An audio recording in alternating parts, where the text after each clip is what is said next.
Hola, chicas. Welcome to Encuentras Your Voice podcast, where Latina voices are amplified by sharing their powerful journeys from ancestry to authenticity, giving voice to generations past, often silenced or erased, while showcasing the aha moment of our guests when they embraced their authenticity and soared into success. I'm your host, Consuelo Crosby, here with you every Wednesday at a new time in this season 8. Given our expanding global audience, con gusto, we are dropping new episodes just after midnight on Wednesdays. So no matter where you are in the world, we are together, leaning into the valuable stories that resonate with you, adding a place of belonging, and sharing resources that may help make life just that much easier. Plus, meet your next best amiga after hearing their story every week. And this week kicks off our Redefining Our Spaces month, Women's History Month, where we are learning from 3 powerful women who have taken the status quo and shattered it with their empathy, with their intellect, and with their vision of having a better world in front of us.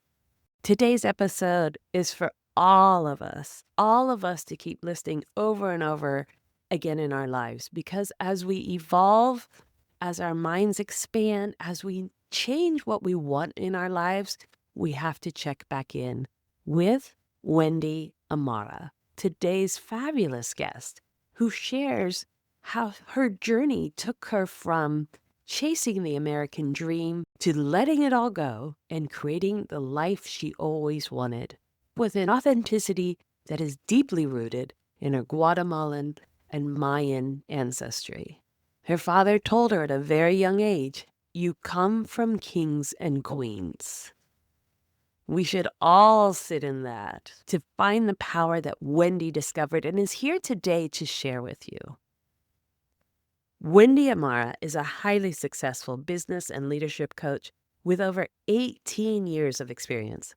She coaches ambitious women who are ready to achieve big life, big career, and business goals.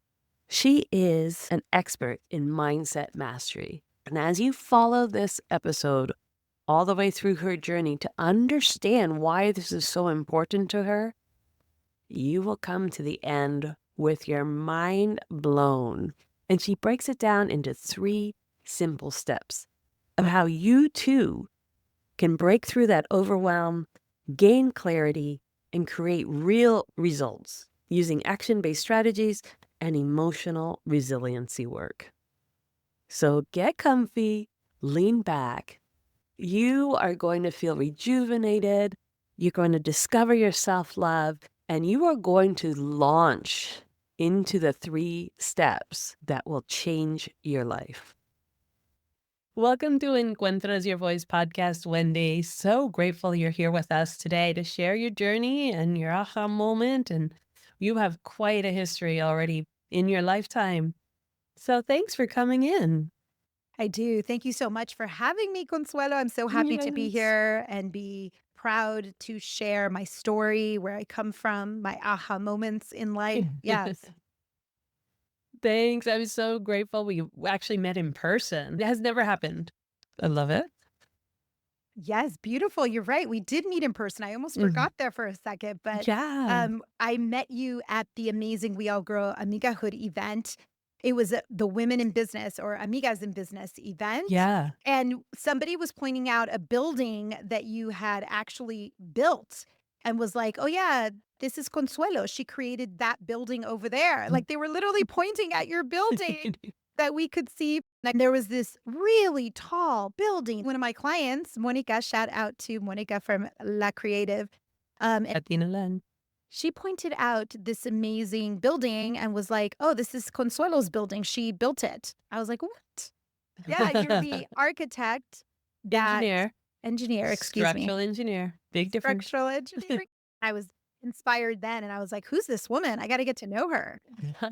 I love that building. She is a goddess for me. She is my queen in downtown LA. Yeah, 777 Figueroa. If anyone wants to go give her a hug. Ooh, those are spiritual Yes. numbers. Those are very, Right? very powerful numbers, 777. Yes. let's get back to you. And like we always have on the podcast, we ask about your family heritage because we love archiving the Latina diaspora across the world and respecting our ancestors who may not have had a voice to offer their stories. So if you'd like, we'd love to hear your family story. Yes. Well, my parents are from Guatemala, so in Central America. Yes, I'm a quarter Mayan through my mom's side, actually. And 75%, whatever the mestizo is, right, of a Yeah. mixture of European, Spanish blood and all of that. My grandfather was actually back and forth from Spain a lot. And my great grandfather was born in Spain and was one of the first people in Guatemala to serve as a treasurer, signing back then we used a quetzal as our money exchange. And my great grandfather was one of the first people to sign the quetzal, which is cool because my Wow. maiden last name, Esteves, is on like one of the first quetzales ever. My dad had it framed in our living room because you could see our last name, kind of like seeing your name on like a dollar bill or something, That would be right? crazy, right? And the Yeah. signature and everything, The signature and everything, that yeah. is amazing. Yeah, it's a Wow. kind of a cool story. And then, of course, my Mayan heritage being connected to that and feeling more and more connected to that. Now that I'm in the US, I've been more and more connected to that, feeling like my indigenous roots are right below my feet. Like, I can literally feel the energy that comes through the earth, and I try to explain that to people because 'cause I'm like, "Listen, my homeland is right below my feet, right?" No, that's a beautiful one, but you're right. And you're very grounded, literally grounded with that heritage and the spirituality of that heritage, perhaps that resonates with you. Yeah, the spirituality of it in my indigenous ancestors, I feel like they're always talking to me through nature, through Mother Nature. Oh, I love that. I totally resonate with that as well. So, what was it like for you? Where were you raised? What was the experience of living in the cultura as you were growing up? Yeah, so I was born here in Los Angeles. I was actually born in Glendale and raised in LA, but we would go every summer to Guatemala to visit my grandma, which I think is very typical for a lot of immigrant children whose parents Hmm. came over and then ended up getting visas and ended up becoming citizens, but still Hmm. wanting to go back to the motherland. And how I was raised was really with this pride of being from Guatemala. My dad was always really clear with us that he loved his country. He was proud to be Guatemalan. We grew up with the Guatemalan flag all over our living room. And we grew up with marimba, listening to marimba music, which is the kind of cultural instrument of Guatemala, the marimba. And we grew up speaking Spanish and eating frijoles negros and, eating atol de elote and all of the Wow. traditional Guatemalan foods. My grandma raised us. My grandma came here when she was in her late 60s, so she brought with her all of the recipes from Mm, Guatemala, all of the cultural understandings, right? The language, yeah. the way she made handmade tortillas in our living room, Good. and Oh, yeah, convinced my parents to let her have real chickens in the backyard and a rooster no and way. all that. In LA. LA, in the middle of the San Fernando Valley, actually, yeah. Yeah, Oh, that's so awesome. I was raised with a lot of pride of being from Yeah. Guatemala and a real understanding that the only reason my dad was here, this is what he would tell us, the only reason Mhm. I'm here in the United States is because the United States messed up my country. If not, I would be living in Guatemala. He was very clear about why we were here and his love Mhm. for his land and that he wanted to go back when he retires. He still says that to this day. He still says, when I retire, I'm going to go back to Guatemala and live there. Pride. I love the pride he has and the love of his homeland. So your parents was your father born in Guatemala? He was born in the US? He was born in Oh, Guatemala, so my parents see. were both born in Guatemala and Ah. married in Guatemala, and Oh, then sweet. my dad started getting involved in some of the politics there, and my mom could kinda see the writing on the wall, and she said, "I think we should move to the US." Mhm. I think she was really scared that he was gonna end up getting killed or getting too involved in politics, and becoming this leader, and I think she really worried about what was gonna be the future. So she made a decision that she didn't want to have kids born in Guatemala, but she wanted her kids to be born in the US. So they came in the early 1970s. She had a lot of insight. Must have had a premonition of what was happening. She knew. Oh my goodness. That is so powerful. Because if everyone knows their history, well, they don't want you to know so much of the history, like your father said, of the involvement in Central America. The Right. timing of all that was amazing. Yeah, it Wow. was really smart timing. They came right Mhm. before the war got really Mhm. bad Mhm. and before there was such a huge influx of immigrants also. So they were able to kind of settle in and start building a life here. Hmm. I love that. Just the feeling that you are so immersed in your culture that you're thriving in it. What a blessing because the parents don't share as much typically, especially when it comes to politics. So, or knowing the reason why they were moving. Then what was it like for you? What in balancing that? When was that first like, wait, what? When it came to living here, growing up here in California.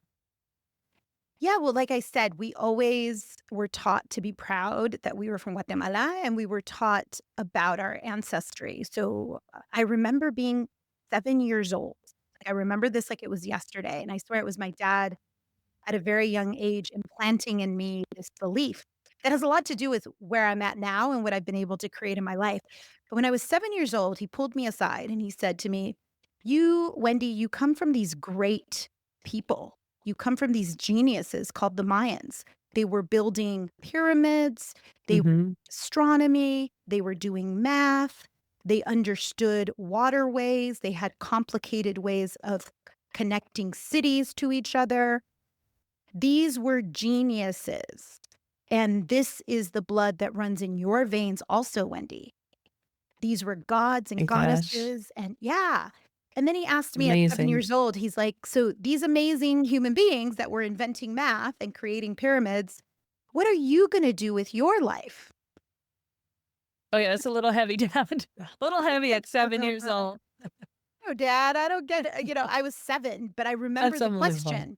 And I Yes. remember it being one of those moments of, "Oh my goodness, he's telling me that my ancestors Mhm. invented things like math. So that's a big deal." It felt That's like a I was lot to being hold up told. to. Yeah, Yes. that's a lot to live up to. Yes, yes, yes. It felt like I was being told, "You come from a lineage of kings and queens, which means Mm. you're also a queen. So what are you gonna do with that lineage? What are Yeah. you gonna do with that genius almost?" And I really at that moment felt like, "Oh, I must be a genius also. So let me live life like I'm a genius." Ah, brilliant. Oh my goodness. Your Which father is should write a book. right? How to I always raise thank him. strong, empowered children. Yes, that's amazing. So proud and keeping the roots so powerful underneath you that never forget. Yeah, never forget. He also Never told us forget. to always tell people we're from Guatemala because so few people knew of the country, right? A lot Right. of people knew of Mexico and they just assume you're Mexican if you're in LA and you're Latino or you speak Spanish or you look Mhm. Mexican. So to always say, Mhm. no, we're from Guatemala and then to explain a little bit about Guatemala. So he was almost like this Wow. activist. He really was this Mhm. activist that wanted people to know of our country, to know of our land, to know that we're a different country from Mexico, although we have a lot in common and to educate the public on Yeah. the pride that comes from our country. Yeah, and he became Yeah. an activist in LA too. He did a lot of things in Los Angeles. He organized the Central American Independence Day parade at MacArthur Park every year. He got involved in a lot of the like associations, Asociación de Fraternidades de Guatemala. They would do these events, they would do parties, they would fundraise, they would send back packages to Guatemala of food, Oh, toys, yeah. clothing. This is such a unique story. Literally have not had this on the podcast, and it's been 3 years. No way. 160 episodes in, and we have not had this kind of just proudful immersion without feeling threatened. And the need to fit in, the need to blend in, the need to assimilate. None of it is coming out of this story we're hearing today. This is amazing. I love it. So, was there ever a moment where it was ka-thunk? Like, "Oh, But then there's the other side. Did that happen? Yeah, where it was challenging, where there was me feeling like, "Oh my god, I'm different though?" Yeah. Yes. Yeah, there was tons of that.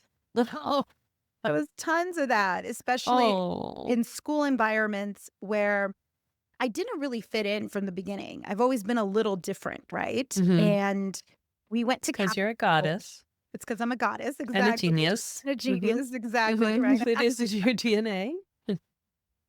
Oh, thank you, Consuelo. You too, right? It takes one to know one. Um, yeah, so I remember being at school and there was bullying, teasing.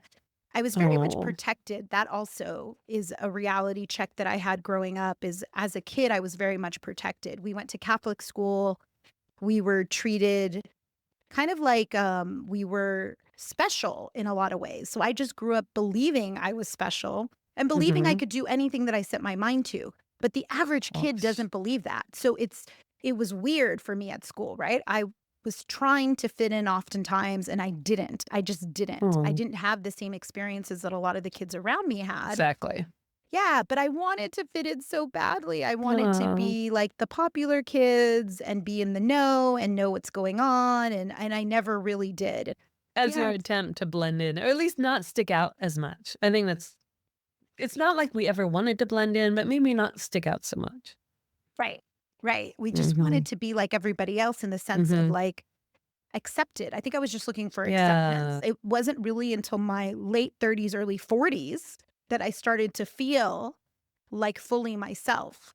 And even now, I realized the last 2 years, 3 years, and now I'm going through another iteration of it where I'm becoming Mm-hmm. even more myself, like more deepening what I believe and less I care what other people believe. Like I'm just like I don't really Yes. don't care what other people think anymore at all. Yes. I'm much more like, well, this is where I'm at right now and this is what I believe and here's the direction I'm going to move in. But even in adulthood it was hard because I was trying to follow the American dream, quote unquote. Yes.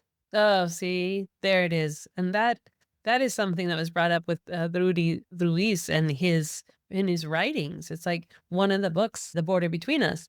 How much of your cultura are you willing to give up in order to chase the American dream? And you just described it right there, where you're going back and forth. Well, maybe if I be this a little different, be that a little different, I can go after what everyone else automatically assumes they're going to have, right?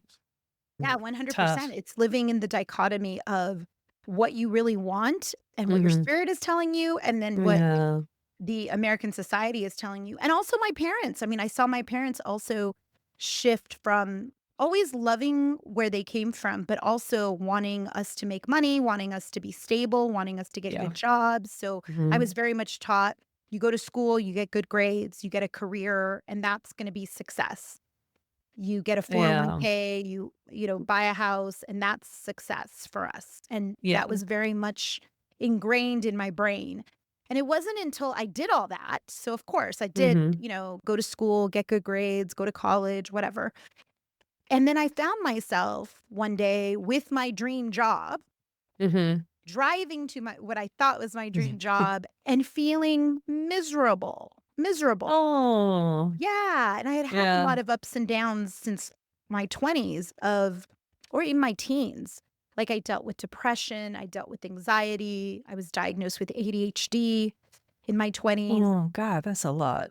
It's a lot. There was Mhm. a lot to deal Mhm. with. So I wasn't going to fit in, but I kept trying to make it work, right? I kept trying to figure out how Yeah. to make this American dream thing work, and it just wasn't working for me. I kept thinking, well, as soon as I graduate high school, I'll be happy. Oh, once I get into college. Oh, once I graduate college. Oh, once I Mhm.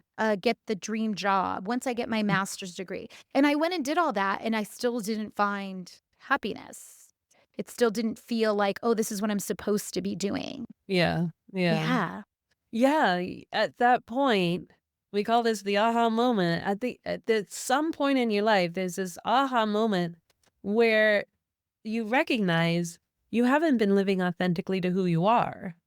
You've been, for whatever reason, right? Lack of self discovery, or just trying to fit in, trying to avoid any hardships, going after the American dream, so many different reasons. And yet it's not sustainable, right? It's not sustainable because it's not you. And it takes so much energy to try and be this other person that you don't even realize you're doing. But like you say, you're miserable. So what was that actual aha moment? Did you just pull over and do a U-turn and say, forget it? I'm not going? What happened? There were a couple, but I think one of the first ones was driving on the 405 back Yes. in the day when we drove to work. I try to tell people that made it through the pandemic. I'm like, we used to drive to work every Mm-hmm. day. Like there was none of Mm-hmm. this like telecommuting thing. Office. Yeah. Yes. So I worked for a nonprofit organization and I was really committed to doing nonprofit work, similar to what my dad had been, committed to doing. I worked for a health nonprofit and I had gotten a promotion to a new position that was more pay and more responsibility. And I felt like the work I was doing was less about actually serving people and more about the bureaucracy of dealing with a large nonprofit because I was working at a Mm-hmm. very large national nonprofit. And Mm-hmm. I was their program director for Southern California, which is a large space, right? Wow. All of San Diego and all the way up through Los Angeles. But this has been Amazing. what I had been working towards for so long. Right? Mm-hmm. And what I found myself doing most of the day was writing grants, pulling data, like it was me behind a computer versus being Oh, connected to people. And there were other yeah. team members that I was in charge of that were going out and doing more of the community work. Yeah. Um, but I found myself less connected from the people that I wanted to serve and working long hours for very little pay. I remember one time I did like the Oof. math, Yeah. nonprofit work, right? This is painful. Yeah. I What? did the math of like, okay, if I actually included the 3 hours I spent, at the board Commuting. meeting, Oh, commuting also, don't forget the commuting. right? If I actually included well, that was more like 6 hours a week of commuting. Because 405, there's so much traffic. If I included the amount of time we spent on the weekend at events or at fundraisers, right? Or other Oh. things that the nonprofit was doing. Yeah. All Oh. connected. I was like, I'm making no money. So I was driving on the 405. I remember the moment and I was just like, I don't want to go in today. I don't want to go into this office. I don't Oh. want to deal with these people. I'm realizing I'm Mhm. spending more time with these people at work Mhm. than I am with my own family or people that I care about. And Mhm. at the time, I wasn't even married yet, but I was thinking about if I get married and if I have kids, I'm like never going to see my kids. I'm going to like Oh. see my kids at Yeah. night when I come home or on the Mm. weekends, right? Yeah, Versus wicked. being with them, picking them up from school or dropping them off or whatever. I was like, how do people do it? This can't be it. This can't be the life. No. No. And I looked at my No. director, like people above me that were in Yeah. leadership, and I thought, do I want that life? Oh, No. it would only get worse. Yeah. Right, as you go up the ladder, it's only going to get worse. As you're chasing this American dream of being up there where they want us to be a data point as CEOs, in corporate America, that's the life you would have to trade for, right? Ugh. Exactly. That was my And that's reality something that's check. part of the cultura. We are not isolated. We are not, yeah, independent from our families. We are not it's not okay not to see your children. Yeah. It's not Oh. okay not to see your children or not to be in community. And I felt Mm-mm. that instinctively. So I did start to cry and had this whole breakdown. And I said, okay, Oh. I got to make a decision to create a plan of action.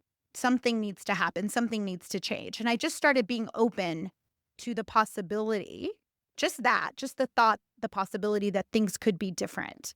And because I had been dealing with like depression and other things, about 6 months later, my boyfriend at the time and I broke up. And during that breakup, I Oof. went into a deep depression. I went into Okay. a depression where like I didn't get out of bed for like 5 days. Mm. And my cousin at the time called me, I think out of worry that he was so Yeah. worried for me. And he was like, Wendy, I just went to this thing. It's kind of like a Tony Robbins thing. It's like a conference, a workshop, training. You should go. I got you a ticket. It starts next week, blah, blah, blah, blah.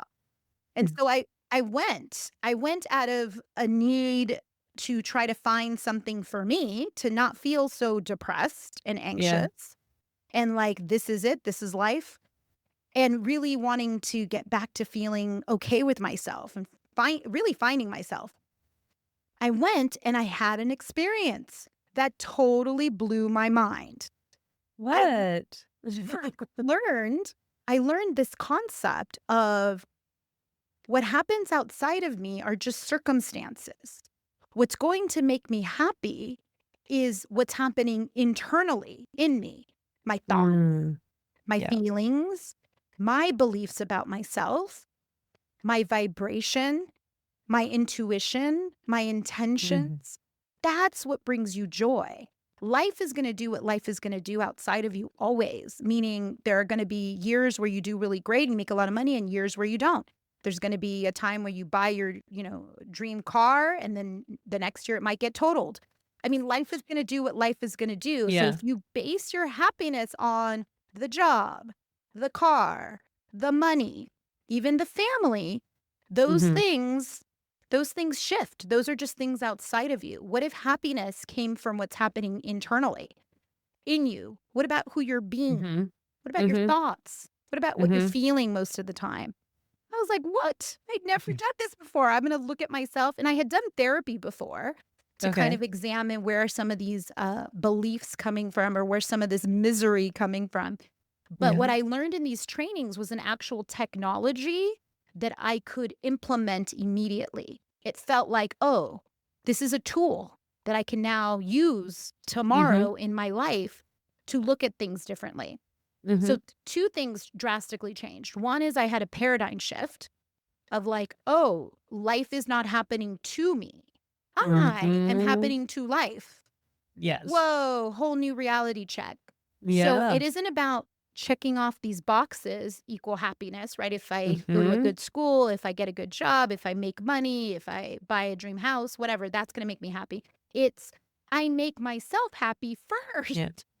Yes. And then whatever I want will come. But it doesn't even matter at that Hmm. point because I realize these are all things outside of me. I make myself happy based on Yeah. what actually brings me joy. That paradigm shift completely changed the way I was looking at my life. It gave me a feeling of control, like, oh, I get to choose. I don't have to follow what my parents have taught me my whole life, which was like, what a wake up call. I didn't even That's a know. tough one, though. That's a tough one, Yeah. which could be met with resistance. Oh, yeah. Oh, yeah. Trust me when I say, Not totally our choice. no, I got a lot of resistance from my parents. I mean, when I quit the good paying 401k job, my mom was Hmm. like, are you crazy? You're going to leave health insurance to go do what? This thing called Hmm. coaching? Because at the time, nobody understood what coaching Oh, was. What? what year is this now? This is like in the So 90s? 2007, 2000. Okay, yeah. 2007, Mhm. 2006, 2007. Yeah, my first experience. So when Mhm. I first walked into this training was in 2004. So Okay. 20 years ago. You are 20 years ago. OG. You I'm are the OG. OG. Yeah. This is when it 20 all years ago. began. Yeah, That's when this it all isn't began. this isn't a COVID shift. This is a life shift. Oh, Like, yeah. This was a real life yeah. shift in my 20s. And it took Oh, me how about powerful 3 though. years. Yeah, it Mhm. took me about 3 years from the time I entered to the time I fully let go of the idea of building this, like, nonprofit career, because I had been holding on to that career for so long, and this Yeah. shift into, "Okay, this is really what I wanna do. I wanna do this coaching thing, and I wanna do this coaching thing for a living, like, full time," which means I was gonna Mhm. move from this 9 to 5 kind of world of safety and security Yeah. into this entrepreneurship, "Oh, crap, it's all up to me," hey, Right? world that was so different. So, yeah, Mhm. my parents were really worried about me. They were Yeah. like, "You're not gonna last. It's not gonna be." Luckily, they were like, "Well, luckily you married a man who has a very stable job, and he's gonna build that career, and you can count on him to pay all your bills." That's literally what they told me. And I was like, "Thanks." Awesome. And we're What gonna happened to being a goddess and a genius? right? Yeah. What happened to I'm a child of Mayan geniuses, and I can Yes. create. I can build Right? something. I You can can start invent. from scratch, do Yeah. something that's never been done before, and have Yeah. it last for generations.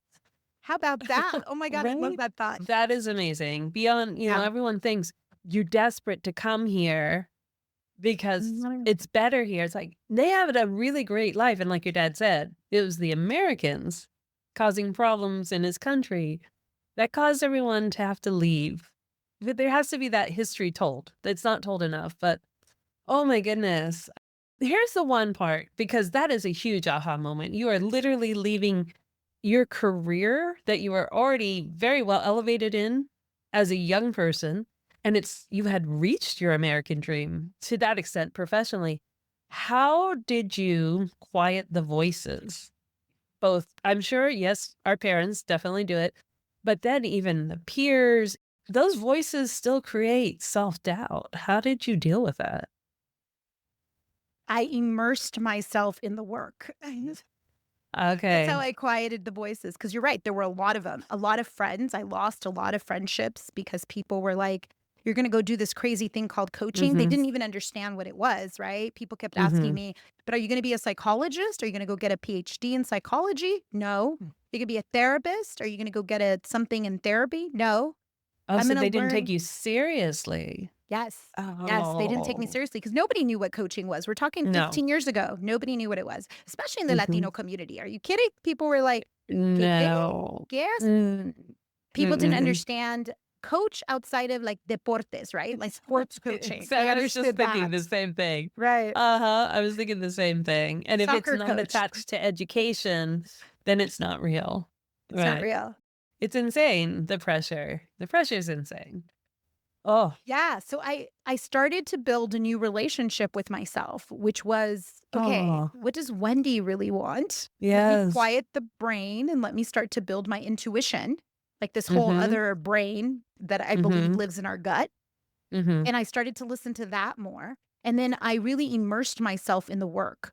I really learned the work, which is why I'm successful now because I'm an actual coach. Like I actually know the technology I'm teaching. I've been living it in my life for 20 years, Mhm. right? I Wow. started to use the same technology I was wanting to teach others in my own life to do a bunch of things. I'm talking about like calling in my husband, like manifesting my husband, Yes. use the same work, um, finding our dream home, creating clients, buying our first investment property. I mean, this was all down to having my twins, having my kids came Mhm. practicing this work. Like I'm really clear that it all comes from what's happening internally, what's happening in our mind, Mhm. in our heart, what's happening in our spirit. That creates everything outside of us. So it's that internal work. That work, I mean, I really feel like in a lot of ways it saved my life because I was just miserable and I would have kept being miserable. And eventually it felt like I was hitting my head up against the wall, like every day at Mhm. work. It felt like, here I go again, hitting my head up against the wall. Eventually I was going to crack. Yeah. I was going to That's the crack. bad thing, right? Ah, Mhm. ah. And then And people, people actually get to that point. I mean, if the infamous burnout, the burnout could be really severe, could be a whole dark rabbit hole that you go down because you just can't let go because there was no plan B, exactly. let alone a plan B that started with you first at its core of the foundation of what you were going to build everything else on, your own happiness and your knowledge of who you are, which there was never any room. No one ever asked about that. It was Nobody more, ever "Here's asked what you're about that. going to do," even Right. if you knew. Yeah, even if you knew. Because Yeah. I wanted to be a record album artist. I How did. cool is 17. I that? was so ready to leave this, family. I love my mother. The 3 brothers and that whole feel that went with it, not so much. I was ready to leave at 17 and go live in New York City and live a whole artist life.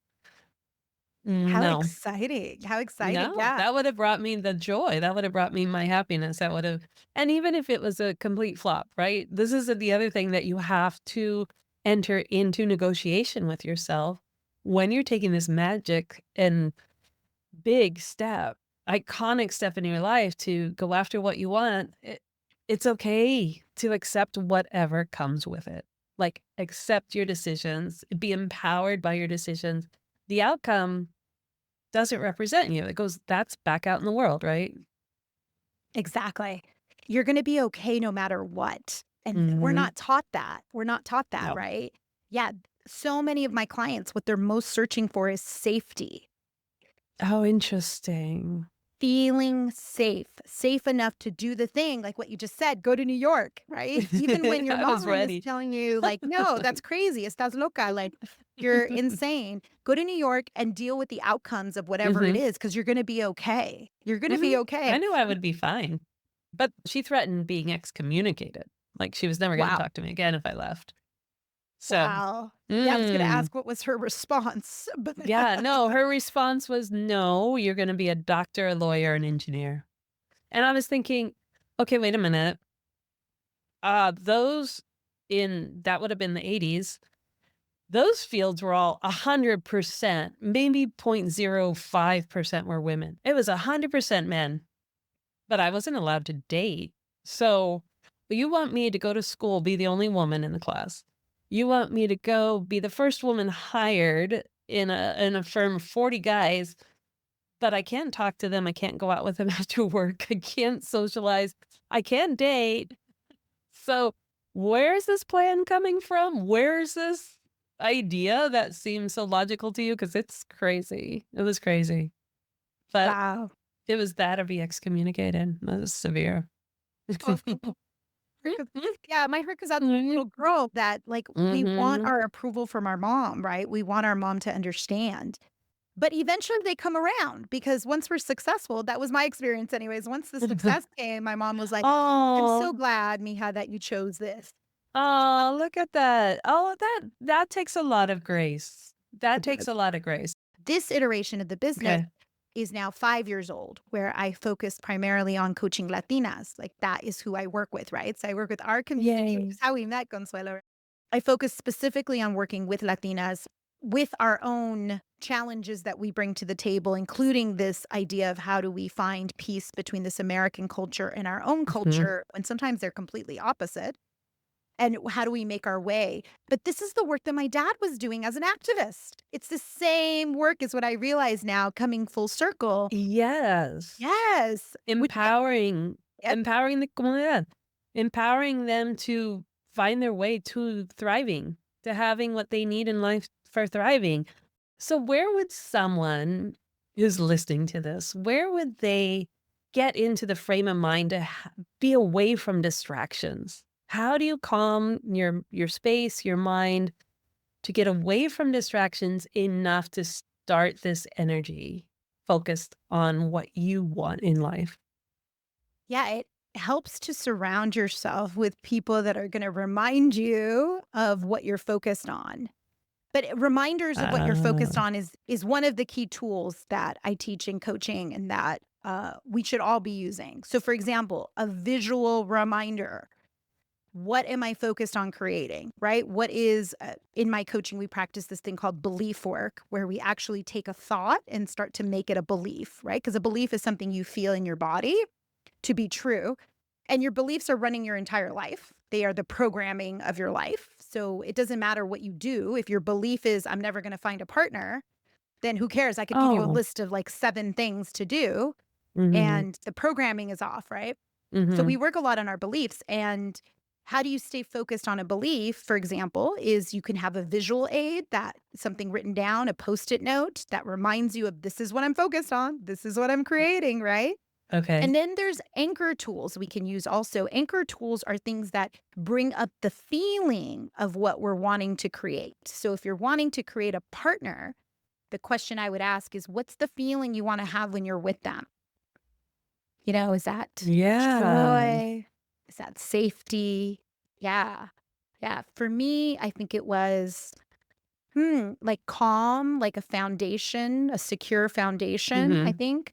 So mhm. my anchor tool in that case would be something that makes me feel calm or secure. It could be a rock, for example. That's a good anchor tool for my husband because he is like a rock. He's like solid. Mm, aw, That's a good like metaphor for him. yeah. But whatever it is for you, right? That's a anchor tool is a reminder of a feeling Reminding, okay. that you want to be in Mhm, because you're narrowing down, you're taking away all the distractions and you're focusing your energy on what do I want to call in? What do I want to bring in? mhm. What is it that I'm focused on?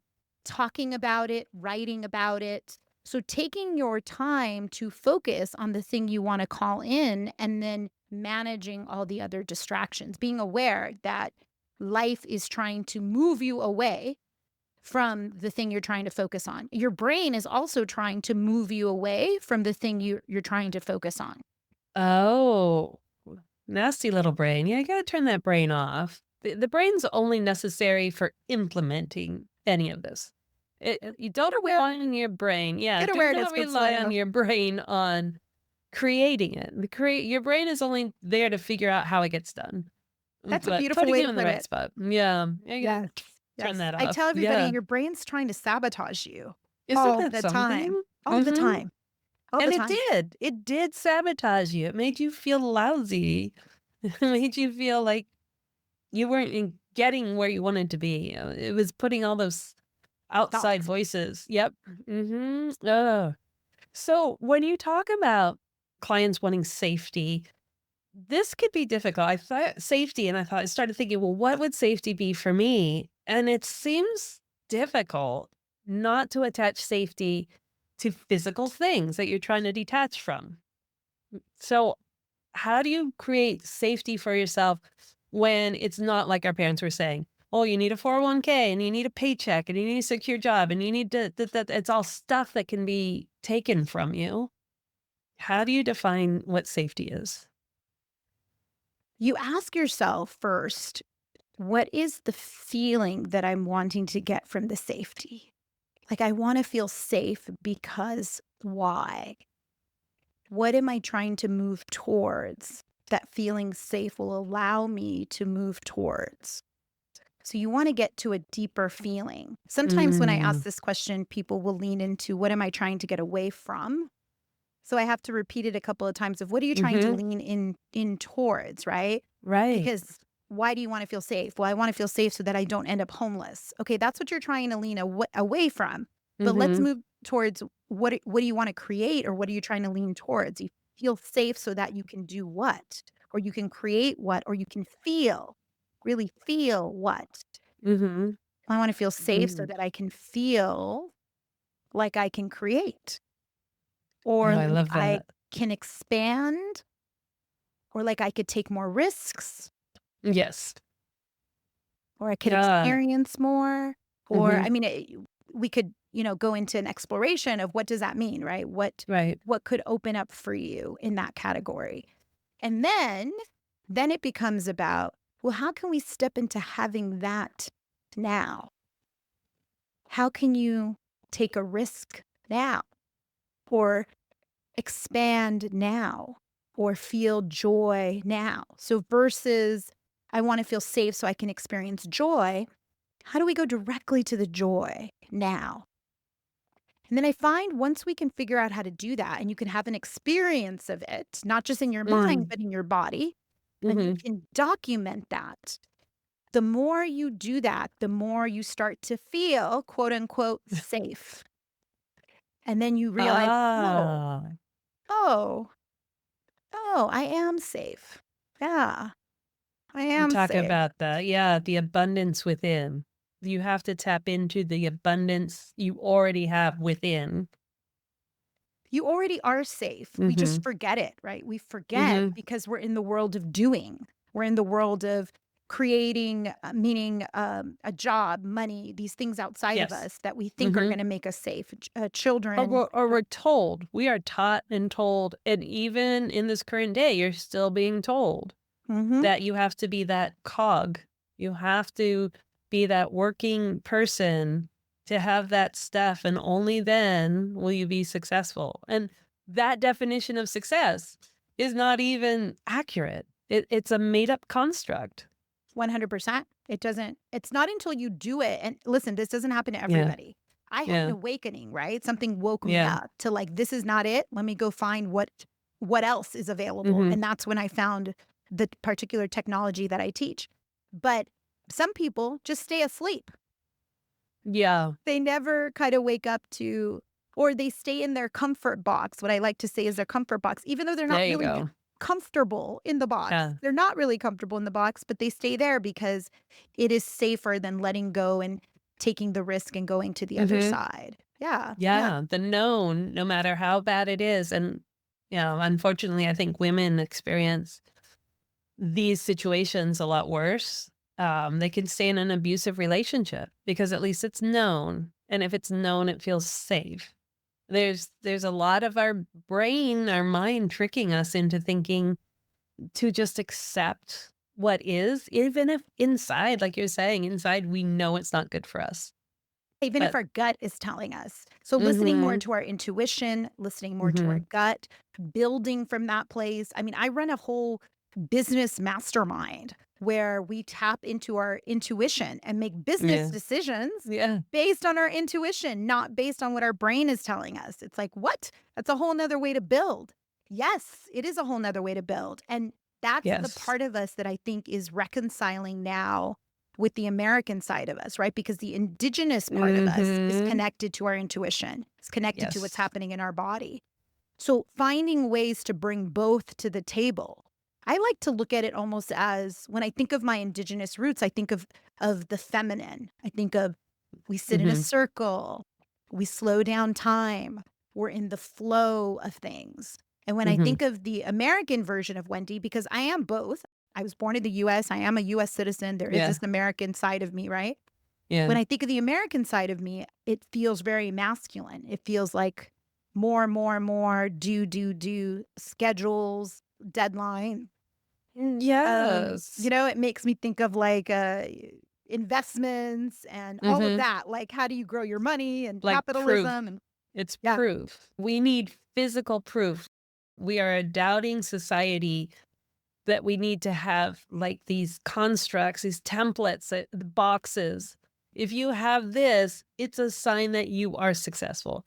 It's a sign that you are wealthy. Wealthy associated with things. And it can be so difficult when your soul, your intuition, your embodiment of who you are flies directly opposite away from everything you're surrounded by living here in the US. And I really would love for you to listen to today's episode since we're recording on a Wednesday. Today's episode very much speaks to all of this. And it's interesting to say the feminine energy versus the masculine energy, and how here in America, the confidence, which might be associated with safety, having confidence is a very masculine definition here. Mm, Like you say, confidence is being ballsy and being out there and not caring because you know you can do it, and yet it's not. Confidence is soft, and confidence is the self-love. yeah. And being willing to accept what comes your way with gentleness and grace and an embrace, right? It's completely different than everything we've been raised in here. Which can be so hard. It's so hard. How often for yourself do you check in and say, huh, maybe I've outgrown this XYZ and it's time for me to start creating another version, another manifestation to project myself forward in the vision that you see for yourself? How often do you do that? I think life does it for me. Okay, So yeah.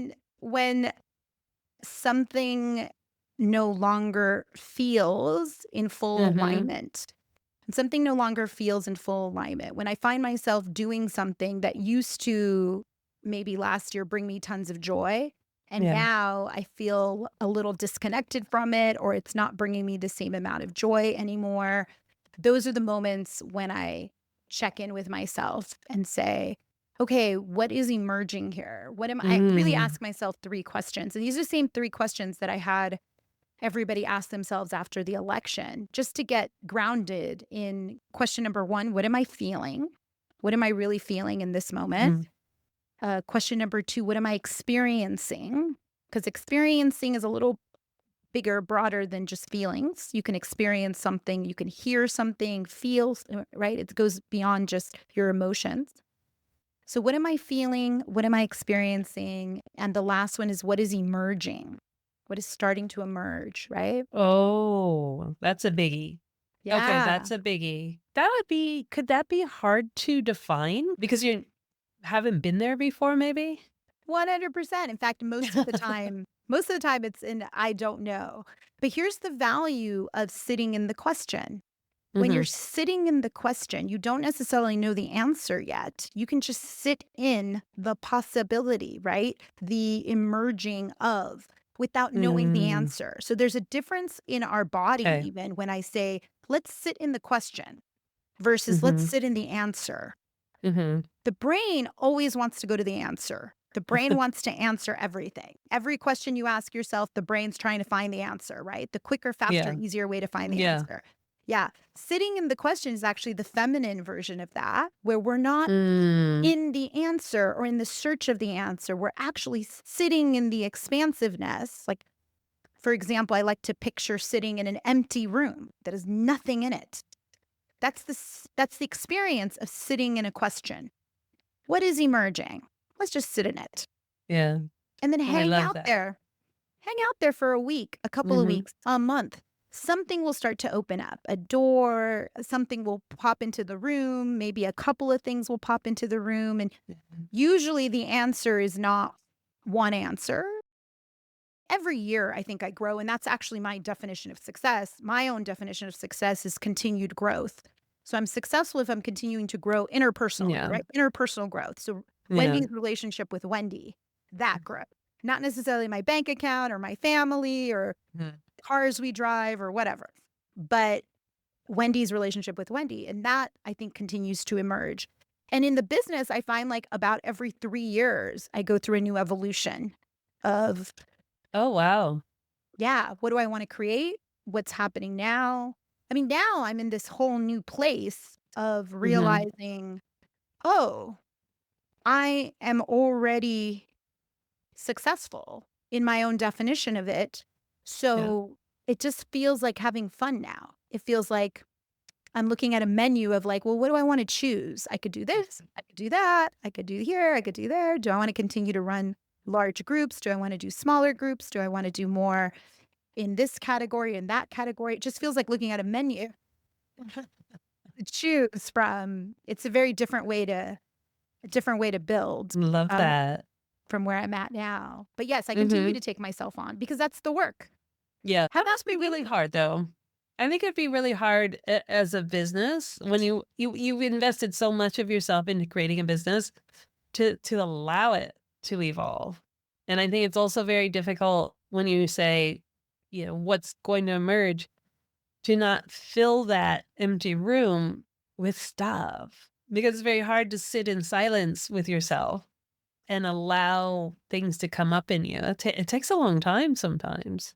And you'll just want to act on something just to move beyond. You'll head towards distraction for sure.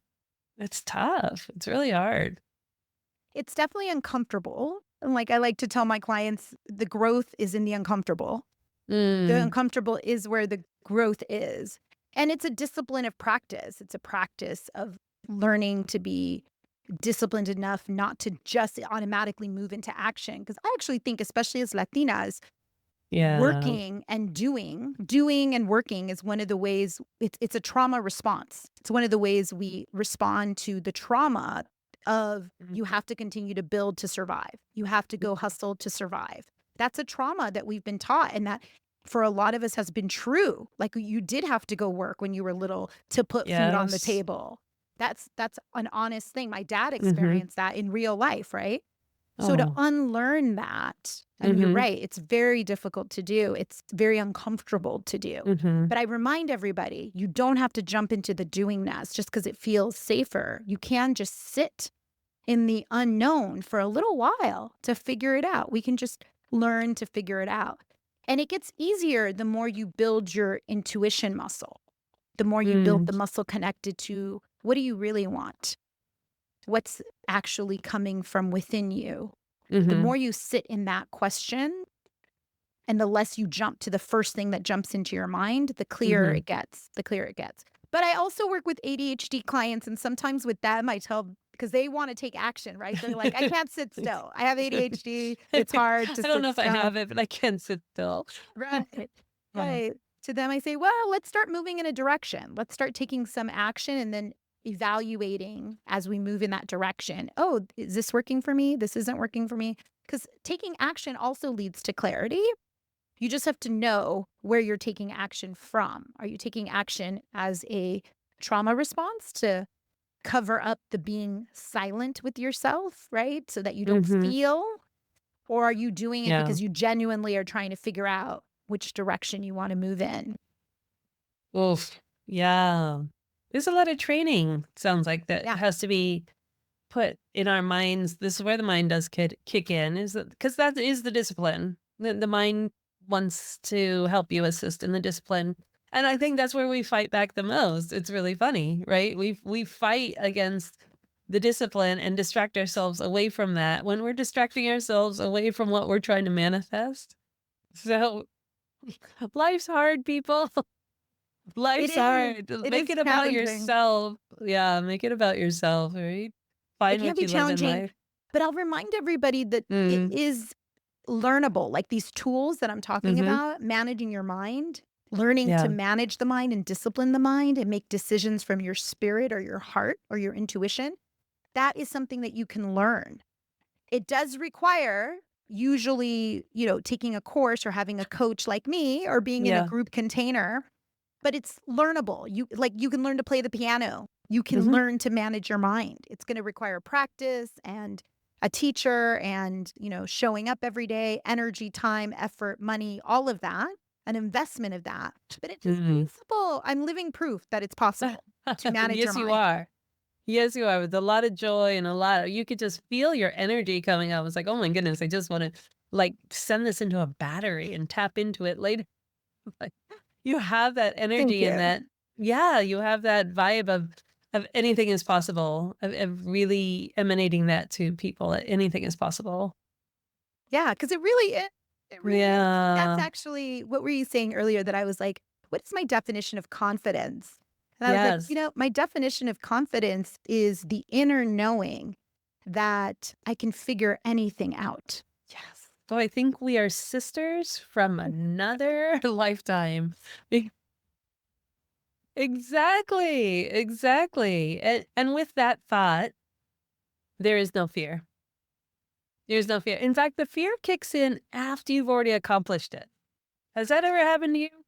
Because I will do crazy things. I have been on glaciers in Patagonia with cramp zones, and I've been in an ice cave that went down to the middle of the earth. And I was just loving all of it. I climbed an ice wall with a pickaxe, and I was like, yes, this is great. Da, da, da, da, da. And now when I look at the pictures, I'm like, were you crazy? You could have died.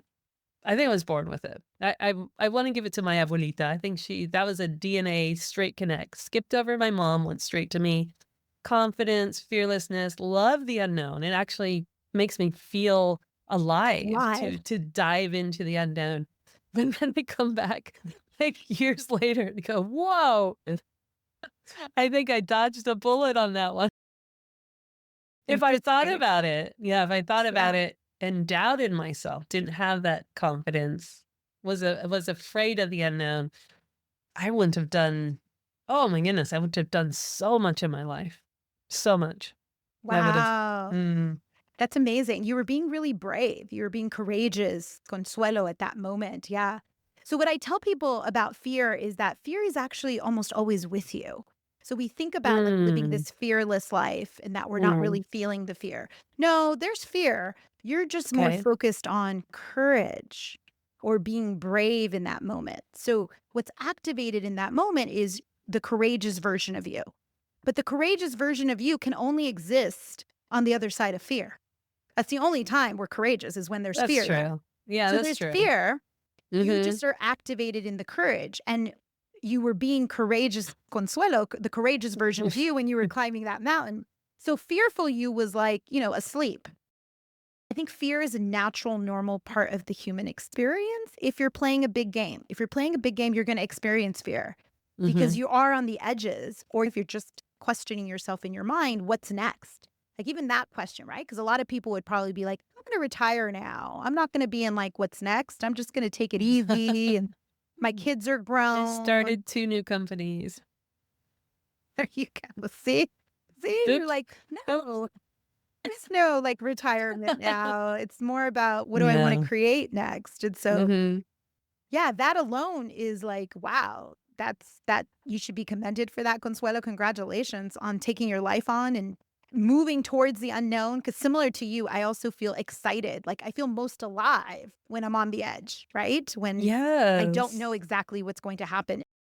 I think that's part of the joy for me of being an entrepreneur is Mhm. that entrepreneurship, it's a crazy game. Things change all the freaking time. Like as soon as you figure out, oh, okay, I know how the, algorithm works on social media, the thing changes. You have the right to change your mind. Yes.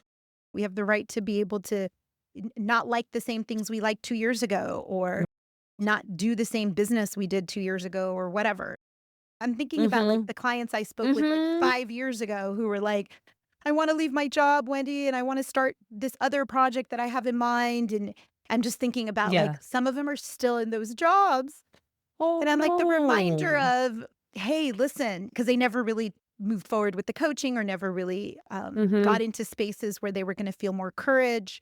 I think Mhm. as Latinas, especially when we're around each other and we see each other, Yeah. we actually witness each other take risks, jump Yeah. to the other side, Yeah. leave the job that's causing us to feel panic attacks, Mm. actually get the life we want, that Mhm. inspires us to have the courage to be able to do the same. Yeah.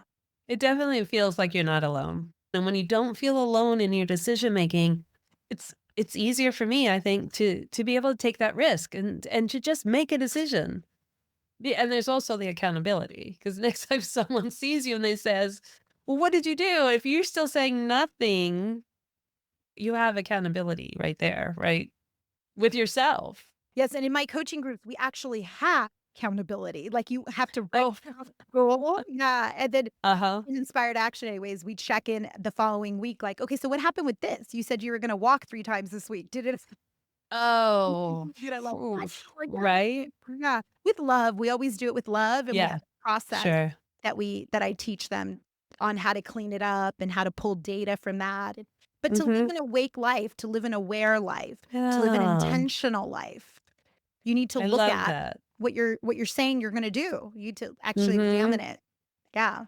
I say that a lot. I've always said that a lot in my life, and I think that's why I always flew off and did whatever. My mom was an entrepreneur. My mom started a corporation for geotechnical engineering in 1969 because my father could not get a job. Wow. And so she's like, "We're gonna start our own company, and you're gonna be the engineer, I'm gonna run the business."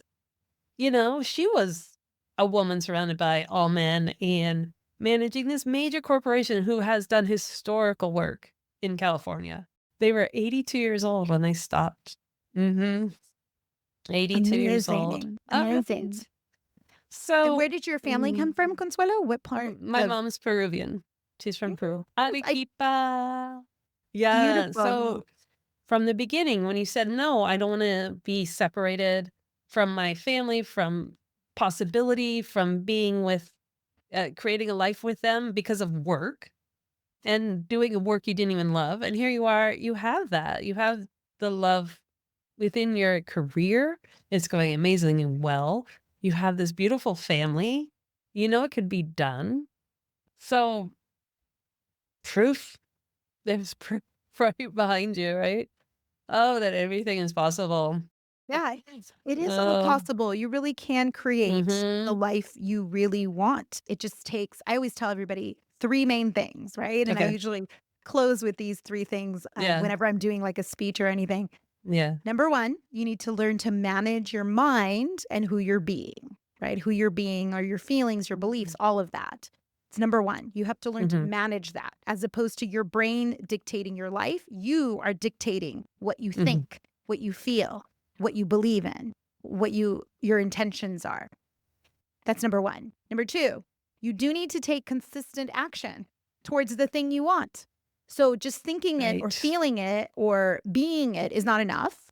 Mhm. Being it helps call it in, but when it shows up, you gotta take action. You gotta be ready, I love that. Mhm. right? To send the Right. email or to say yes or to even to recognize that it's there and then Yeah. grab his hand, Act on right? it. Like Yeah. we did with our partners. Yeah. Yeah. Yeah. Yeah.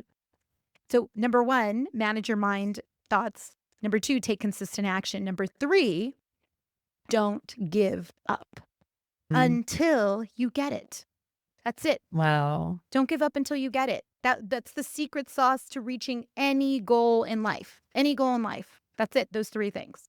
Manage your mind and your being, take consistent action towards the Okay. goal, and then don't give up until you get there.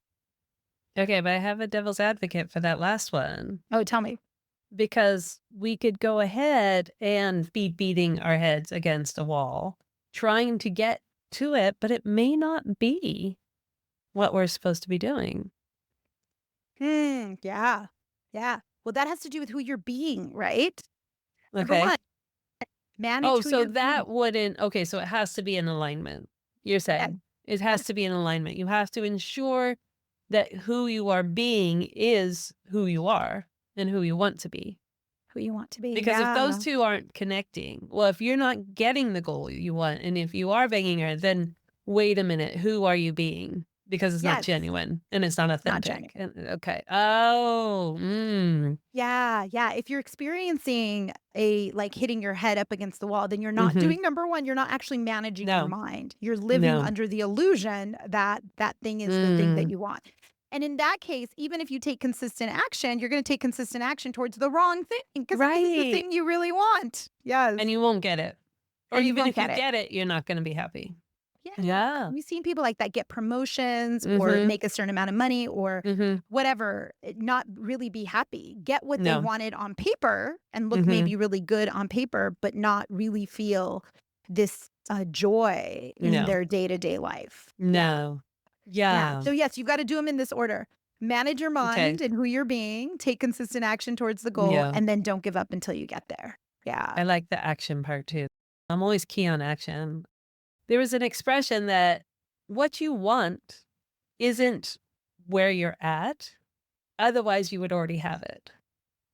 So you have to get up and move towards, do the action towards whatever it is you're wanting. You've got to get out in the world.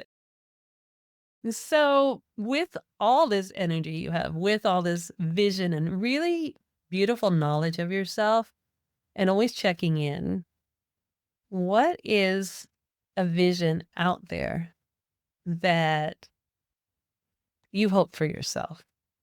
That it's not something you're going to act on right now, but it's out there. What would you want that to be, maybe?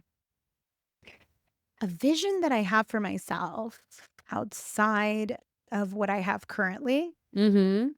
Like Ooh, if you were to walk through a portal and you were in a completely different universe, what would it look like? I've not gotten this question much. So it would look like a lot of what I have now in that I really love my family and my life. I want to make sure the kids continue to grow and are successful human beings in the world who are tapped into their own inner knowing of love and confidence. So immediately I think of if I walk through a portal and it's like 10 years in the future or something, I picture them grown up and having built their lives. And one of the things that I really want for them is I'm hoping that they have the same awakening that I did with our indigenous roots, that they have this Right. like connection to where they came from and Mhm. that doesn't get lost in that next generation, right? Because I'm one generation removed, they're going to be 2 generations removed. Mhm. That I do my best to hold on to culture and they grew up being really proud that they're Guatemalan and also understand their connection to the land, understand that there's this whole other world where people live in the jungle and Yeah. create and connect with nature and connect through plant medicine and this whole other world that they have access to that and they know that that exists also, that it doesn't just have to be this American dream way. Mhm. So I think of my kids first, and then I think of all the women, all the mujeres that I work with, not just my clients though, but I think of like all of the thousands, hundreds of thousands, millions of Latinas Mhm. on the planet. And my wish for all of them is that they have an awakening that the same awakening that I had of waking up to my own power, really Yeah. use that power. That's what I want for us as a community, as Latinas. I want us to wake up to our own power, that nothing needs to change outside of us. Nothing needs to change. Yes. To tap into that inner knowing that we already have, born with, that comes from our ancestors, and then use all the tools at our disposal. Because I think we're even more powerful than people that don't have that connection to land and spirit the way we Exactly. do. Yeah, we have that We power. have a greater power. We do, because we are so connected with our souls, with our intuition, we act on it all the time and we don't even understand that we're acting on it. You have a Ah, lot of power within you. You have abundance yes, within you. You don't yes. need anything outside of you to change. You can be in that room, empty room by yourself. Although when you said empty room, the very first thing I thought of is like, I have to at least paint the walls with a mural. They can't be all white. I love that. I love that. Yes. Yes, it could be a painted mural Mhm. room. But yes, ladies, we Mm, have more power than we know. And so yeah. waking us up to that, we've just been asleep for it. I think that's part of what Mm, American culture does. It's puts us to yes. sleep. They It numb wants us. us. It wants us to be No, it asleep. wants It us wants to numb us. uneducated and asleep. So we're just little robots doing the work and making other people richer at your own Exactly. happiness, the expense of your own happiness. No. Perseverance and happiness. Exactly. Oh, Exactly. Can't have I that. love this Ah. episode. I love this I love episode. this, and I already love you, Consuelo. I know we've only connected a couple of times, and I'm already like, oh my God, I love you. We have to be friends. We get to stay in touch no matter what. Seriously. No, yeah. I Yeah, will be yeah. there. I would be there in a heartbeat. I used to fly to LA for the day. Wow. Just yeah. I would Love fly down that. first flight out in the morning, just goof off. I always love the beaches. And, and then I'd get on the last flight back and I'd still have my bikini on and still be sand coming out on the seats. Sorry, flight attendants, that was me. Oh, look at you. You are Mm, living it up. This has like been so beautiful, just it's fun. connecting with you and hearing your Thank you. story and where you're at in terms of you're obviously another person who's been awakened to your own power and is awake to what you can really do, which I think is so powerful. And you're living it. You're I am. living. You are. Is there anything you want to No, add? just for everybody, if you're interested in anything Yeah. that sparked your interest, please Yeah. go check out my website, Wendy Amara. I'm also most active on Instagram. So at Wendy Amara, they can check out my Instagram, and that's where I tend to post more often. I'm also really active in the We All Grow community in Amigahood, which is a free network that people can join. I run Holding Hands, which is like a group coaching program, and the Coaches Circle, where I'm starting to train fellow coaches because I'm realizing, oh, there's a lot of Oh, need for this work. yes. Yeah, there's a lot of need in our community for this work. And at the end of the day, what I most am committed to is waking up Latinas to who we really are and Hmm. having you learn that inner relationship with yourself that leads to everything outside of you. Everything Yes. outside of you. But everything outside of you is possible. 100%. You can create whatever it is you want. The money, the relationship, the house, whatever that is. And it starts with what's happening internally in your mind, in your spirit, in your emotions, in your gut, in your instinct. That's where the work is. Yeah. Sit in that a minute, ladies. There's your silence in the room. Beautiful. Oh, Wendy, thank you so much for joining us today. This has been such an inspiring episode recording. I can't wait until this goes out on the airwaves across the world because everybody, regardless, needs to hear this. But we do embrace our Latinas. We do love for them to dive into this superpower that you really encourage us to bring. So thank you so much for sharing your expertise, your time, your beauty, and your energy with us. We could definitely feel it coming over the airwaves. Thank you. Thank you so much for having me on, for sharing your space, and most of all, for being you, for being an example of what is possible for all of us. So thank you for following your instinct and doing your thing, whatever it is that you wanted to do, for living that life, because that allows us permission to be that for ourselves also. Oh, I love that. Thank you. Your stories are your legacy. They deserve to be known in truth and from the source. Step into your truth. Ciao. We love that you have subscribed to this podcast and continue to champion women who understand the life of all things Latina. Be sure to follow and subscribe to the Encuentras Your Voice podcast so you don't miss a single episode. They will automatically drop into your listening device each week, and we'd really appreciate if you take a moment to add to the reviews that we already have. Tell us what you like, tell us what you're hoping to hear, and we will get there. Share this with your friends and family to help us grow our comunidad, and keep following us on our social media to Encuentras Your Voice. We are so grateful to you for helping us grow this community and would love to learn of all the amazing Latinas who you know are creating the world we thrive in. So reach out to me on social media at Encuentras Your Voice, and let's keep leaning into our authenticity in pride. Help us make Encuentras Your Voice the place where you are 100% represented.